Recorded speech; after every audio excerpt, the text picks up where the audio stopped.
guys and girls. It's already autumn, so in a couple of weeks the SL is going to be landing in the garage under a nice warm blanket, but not yet, not today.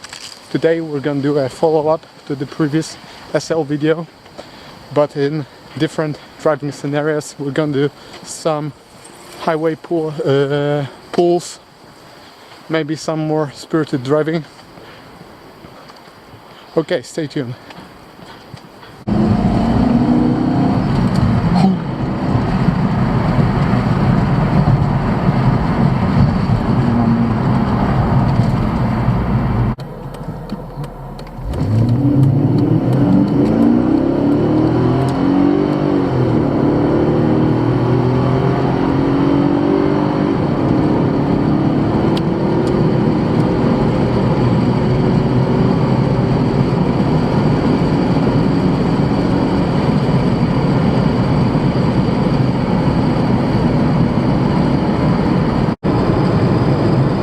We're doing like 85, 88 miles per hour, so that's basically what you're gonna do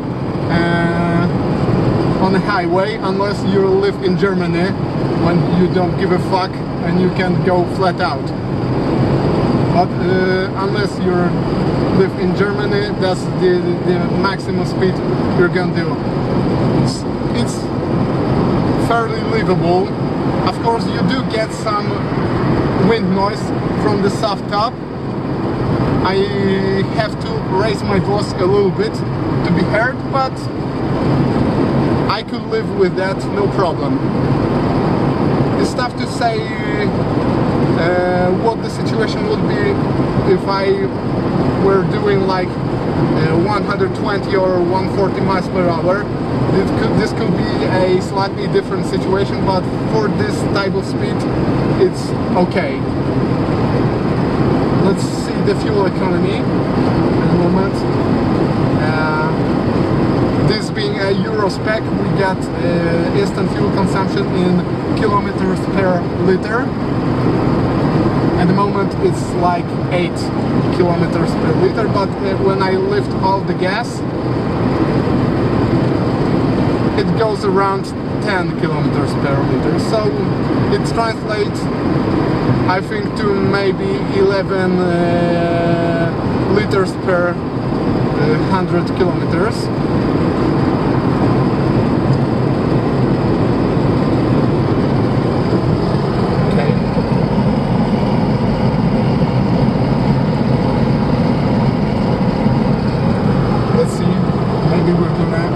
Some street racer.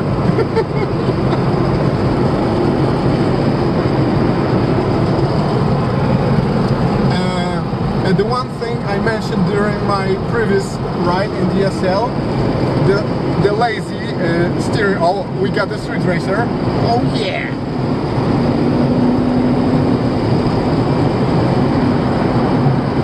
The steering rack being on the lazy side.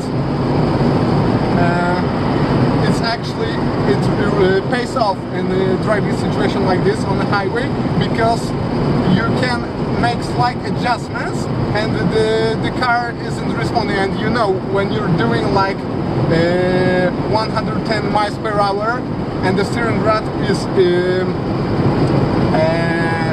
too direct, it can get very tiresome after you've done some miles on it, because you have to be very careful not to do too much of a movement with the steering wheel, because something that a light curve at 80 miles per hour, at 120, 130, it turns into a very tight one. And this kind of lazy steering rack is very forgiving at higher speeds. So it really pays off.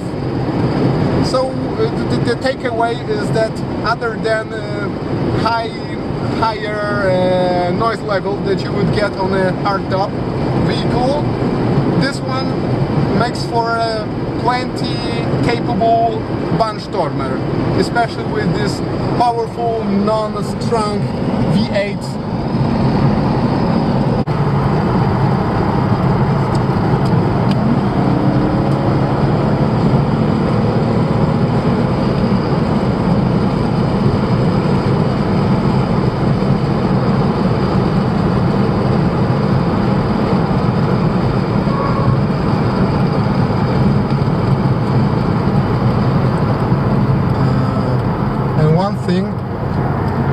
to add is the high-speed stability, regardless of the side wind, which we're getting a lot of today. The car doesn't move around. It's very stable. I could very well be driving with one hand. I do not do it because it's against my driving technique, but it could be done. The car is not very demanding even at high speeds. It doesn't respond to side wind. Okay.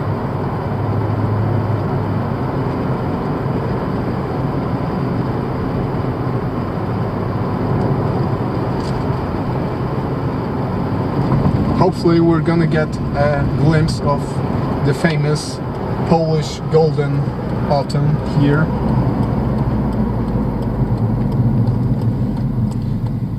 Hey, Merc Maniac, should I send it?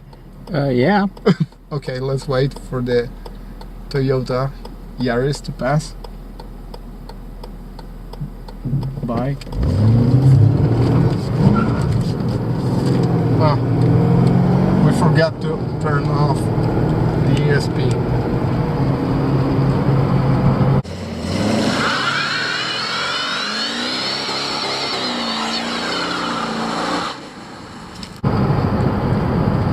I'm seeing a pattern here. The previous Mercedes, the previous SL video was shot in the summer. Today we're in autumn landscape. Maybe we're gonna do a winter episode. What do you think? I don't think so. Not with this car. No, I don't think so.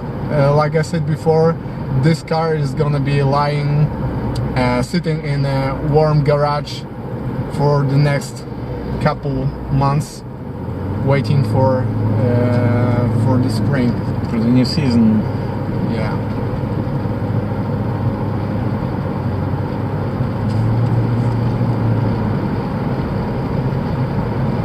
Of course, you could live with the R129 all year long if you're living in Spain, in Italy, Croatia.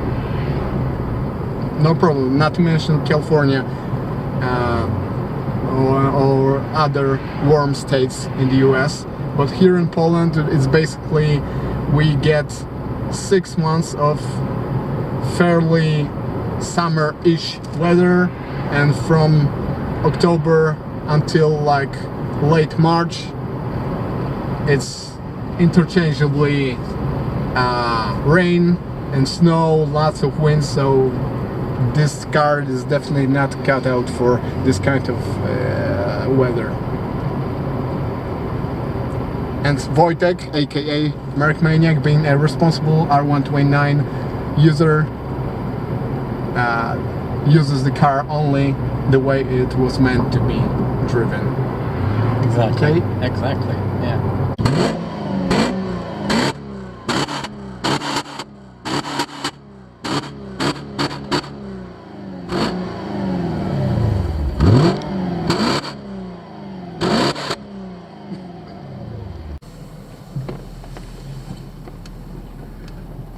Okay, we're leaving. If you listen closely,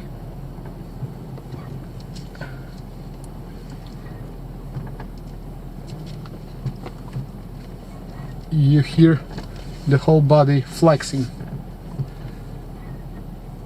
Remember when I said the one takeaway, the price that you have to pay for the open top is the structural rigidity that gets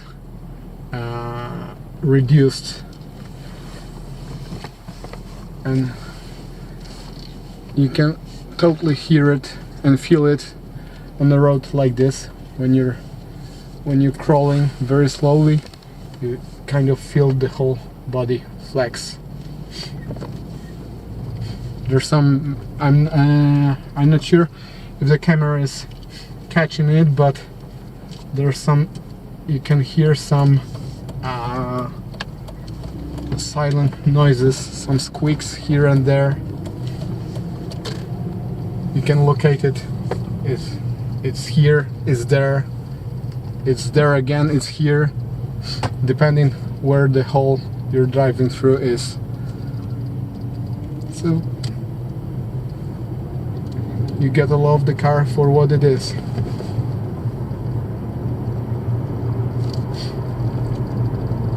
I believe it wasn't until the next generation, the R230, that the torsional rigidity of the chassis really went up